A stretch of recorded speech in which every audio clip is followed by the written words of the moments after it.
Halo, nama saya Rizky Azmi Sonji, NIM 211401051.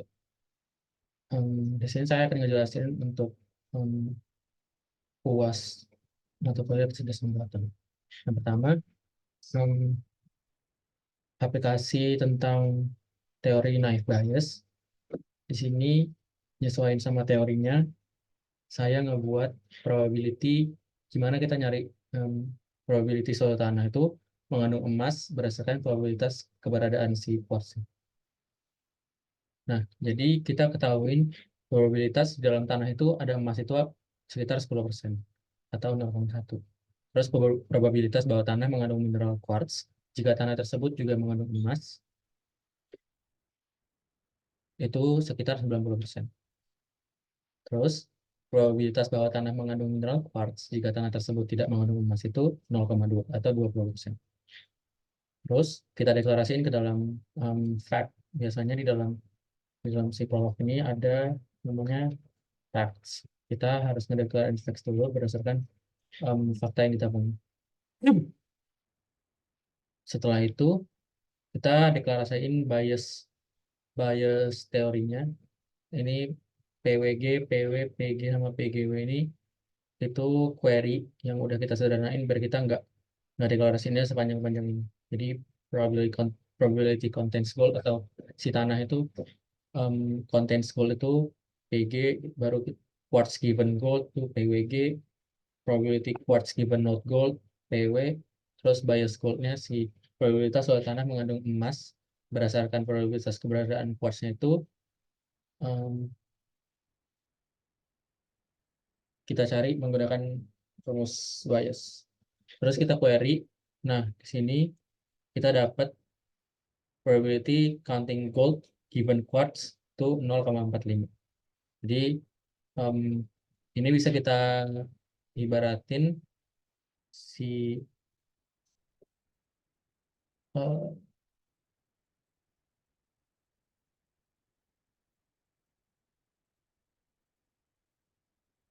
ininya si P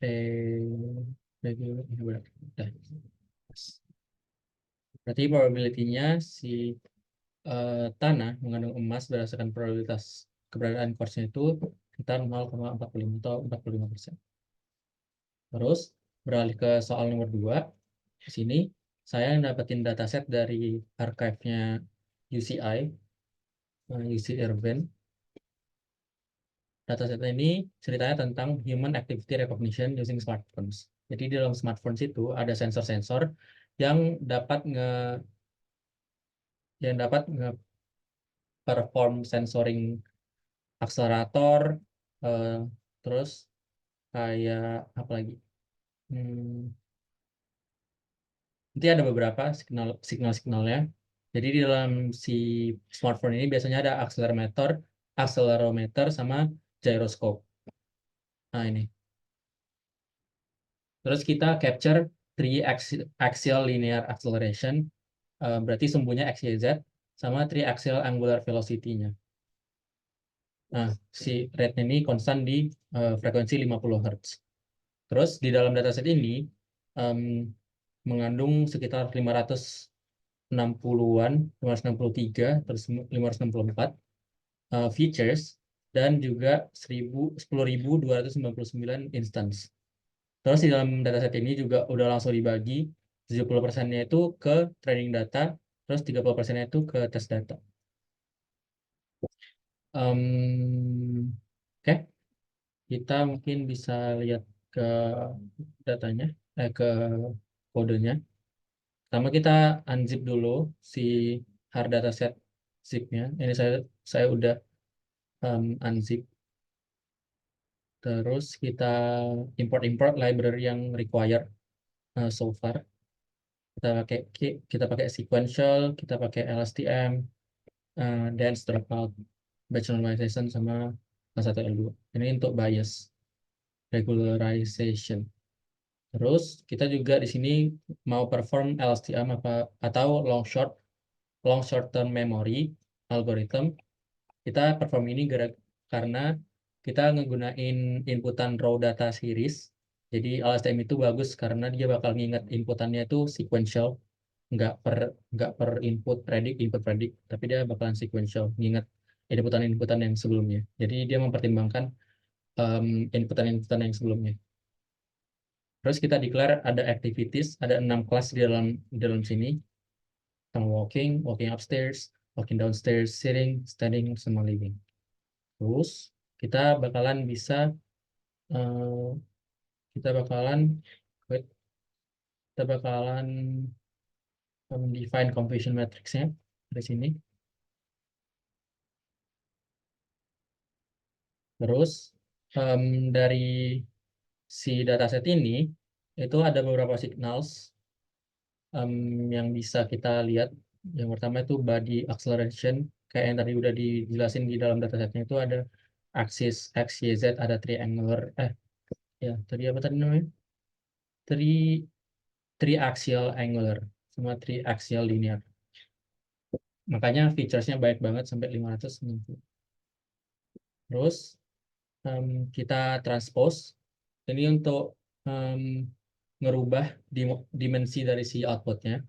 Terus ngeagregat signal dengan kombinasi time step. Nah, time step ini apa? Time step ini tuh em, karena yang saya bilang tadi itu kita pakai LSTM, jadi si modelnya ini nggak ngepredik kayak model-model yang kita tahu biasanya. Jadi kayak dia bakal ngumpulin data kalau misalnya cukup, baru dia bakal ngeluarin output gitu.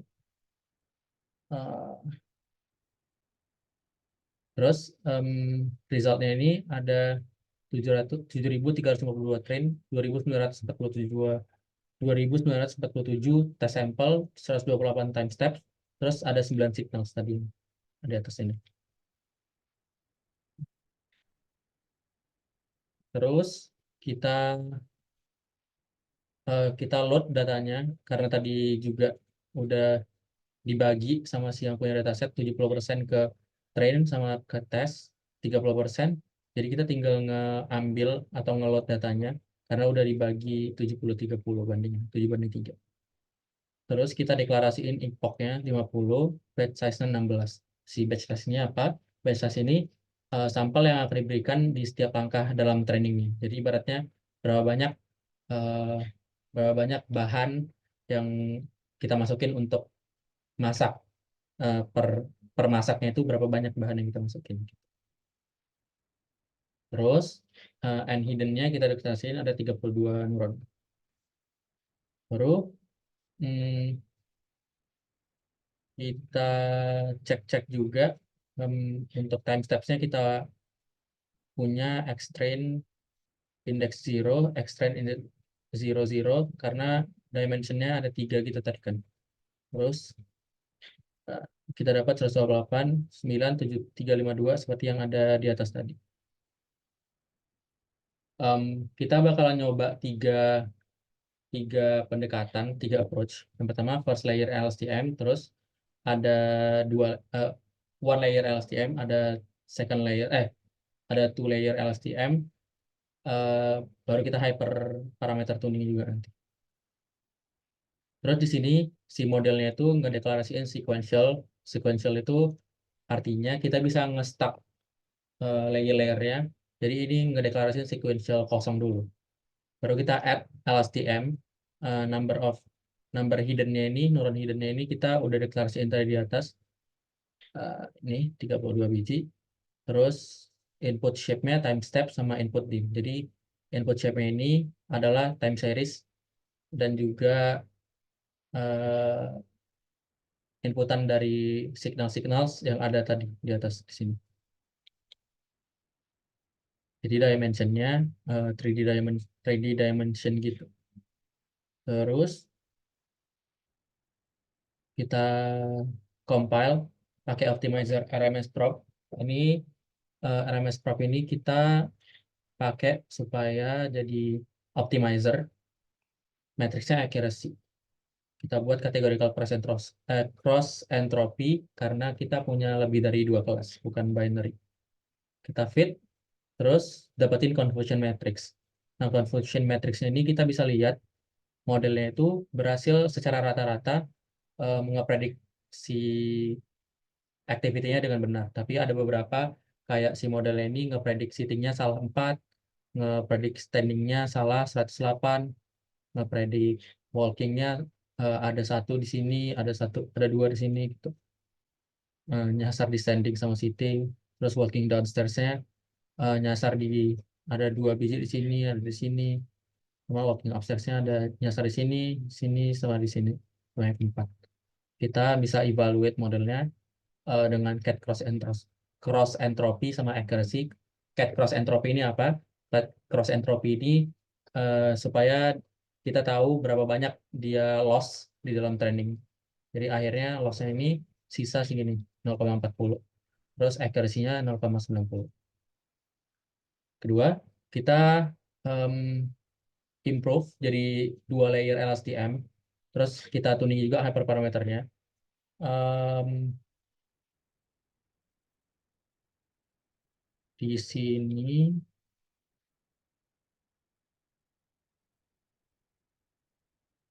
kita declare batch-nya masih sama. Terus epochnya kita kurangin karena kita bakalan ngegunain bias regularization supaya nggak overfitting. Terus kita nambahin si jumlah si neuron atau unit di dalam trainingnya. Jadi layernya bakalan lebih complicated. eh, jadi supaya mengurangi kompleksitas dari si modelnya, kita gunain bias ini supaya nggak overfitting juga.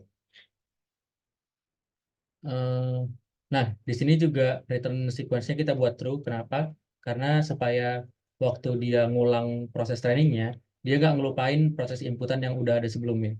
Jadi, dia bakalan terus ngambil dari inputan-inputan sebelumnya. Sebagaimana itu jadi salah satu keunggulan LSTM juga. Kita pakai Activation Softmax karena dia sebenarnya lebih bagus kalau untuk klasifikasi kategorikal yang punya kelas lebih dari 2. Terus kita pakai optimizer NADM. Awalnya sebenarnya ini optimizernya namanya ADAM, tapi dia juga bagus untuk kategorikal gitu, kategorikal categorical case classification. Terus kita fit, terus dapat confusion matrix-nya. Nah, di sini kelihatan lebih baik sebenarnya daripada yang sini. Kalau kita bandingin em, dekat gitu, kalau samping-sampingan atau atas bawah, jadi kita bisa lihat. But modelnya lebih baik, bisa ngepredik dan eh, ada yang lebih banyak, ada yang mungkin lebih baik, lebih banyak yang di bagian sini sama yang bagian ya di bagian ini ngeprediksi walking upstairs-nya, tapi di yang lain dia ngepredik lebih banyak yang benar daripada yang salah atau yang nyasar gitu. Kalau kita lihat di sininya di evaluation-nya, accuracy-nya memang lebih tinggi dan loss-nya lebih rendah. Ini 0,28 sama 0,91, sedangkan di atas itu 0,40 sama 0,90. Baru kita bisa, eh, baru saya nyoba second two layer LSTM-nya. Baru kita hyperparameter lagi dengan cara kita naikin jumlah neuronnya jadi 64. Jadi di sini juga kita tambahin jadi 48 yang awalnya 32 ini neuronnya. Terus kita masih pakai softmax sama NADM. Kita train lagi. Kalau dari sini lebih bagus juga ya dari angkanya, accuracy-nya di dalam training daripada yang ini.